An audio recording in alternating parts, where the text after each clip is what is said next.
నామరూపమైనటువంటి చిన్న కొంచెం సీడ్ క్యాపిటల్లో మాత్రం కంప్లీట్ చేయగలుగుతామన్న మాటలు విన్నప్పుడు మిగిలిన ప్రాంతాల యొక్క పరిస్థితి ఏంటి అని ఆలోచన వస్తాం. అలాగే తన మాటల్లో పచ్చి అబద్ధమైనటువంటి మాటల్లో మొట్టమొదటిది, ఈ రాష్ట్ర విభజన జరిగిన తర్వాత కేంద్ర ప్రభుత్వం 2 కమిటీలు ఏర్పాటు చేసింది. ఒకటి శ్రీకృష్ణ కమిటీ, శివరామన్ కమిటీ అనేటువంటి కమిటీలు. ఆ కమిటీలు రాష్ట్రమంతా పర్యటించి అందులో 46% మంది విజయవాడ గుంటూరుకు అనుకూలంగా రాజధాని ఉండాలి అని చెప్పి వాళ్ళు చెప్పారు అటువంటి మాటలు తను చెప్పాడు. శివరామన్ కమిటీ స్పష్టంగా ఏం చెప్పిందో, శ్రీకృష్ణ కమిటీ ఏం చెప్పిందో ఆయన ఒకసారి రిపోర్ట్ చదవమంటున్నా. ఆ రిపోర్ట్ ఎక్కడికి పోలేదు, ఇప్పటికీ రికార్డ్స్లో ఉంది. రాష్ట్ర ప్రజలంతా కూడా, మేధావులంతా కూడా ఆ రిపోర్ట్ల అంశాలను ఒకసారి పరిశీలన చేయమంటున్నాం.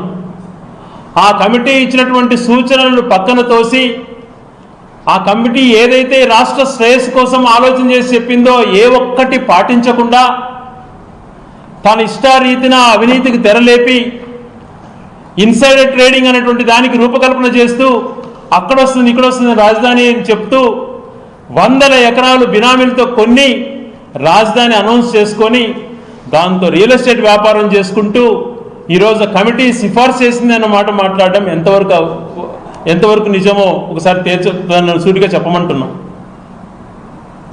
46% మంది ఆ కమిటీకి ఆమోద ముద్ర వేశారంట.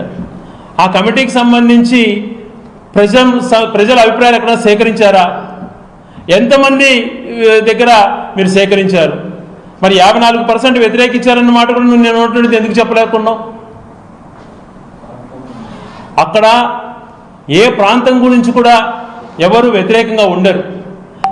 నీ యొక్క రాజకీయ లబ్ధి కోసం నువ్వు చిచ్చు పెడుతున్నావు.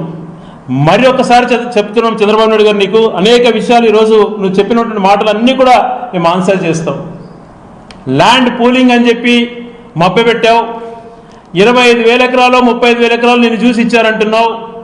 దాదాపుగా 4,000 మంది 5,000 మంది రైతుల యొక్క జీవితాల గురించి రాజధాని ఉండాలని మాట్లాడావు. నువ్వు 5 కోట్ల ప్రజల గురించి ఎప్పుడు ఆలోచన చేయలేదు.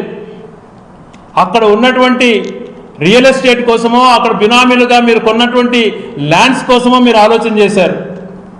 ఈ రాష్ట్ర శ్రేయస్సు గురించి మేము నోరు ఇప్పకూడదు అనుకున్నాం.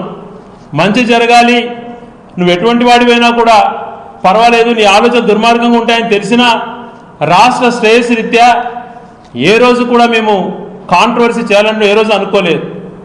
ఇదే 2014లో అసెంబ్లీలో నువ్వు రాజధాని ప్రకటించే సమయంలోనే నేనే వైఎస్ఆర్సీపీ శాసనసభ్యుడిగా ఆ రోజే చెప్పాను.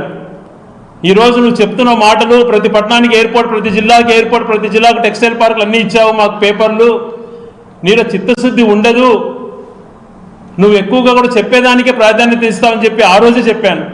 ఈరోజు 12 సంవత్సరాల తర్వాత కూడా అదే అవుతుంది. మళ్ళా 10 సంవత్సరాల క్రితం 2016లో కూడా నేను అసెంబ్లీ రికార్డ్స్లో మీరు చెక్ చేసుకోండి, ఇదే విషయాలు రిపీట్ చేశాను. ఈరోజు రాయలసీమ ప్రాంతం వెనుకబడినటువంటి ప్రాంతము. ఒక తండ్రికి 3 బిడ్డలుంటే ఆ 3 బిడ్డల్లో ఒకరు అవిటితనంతో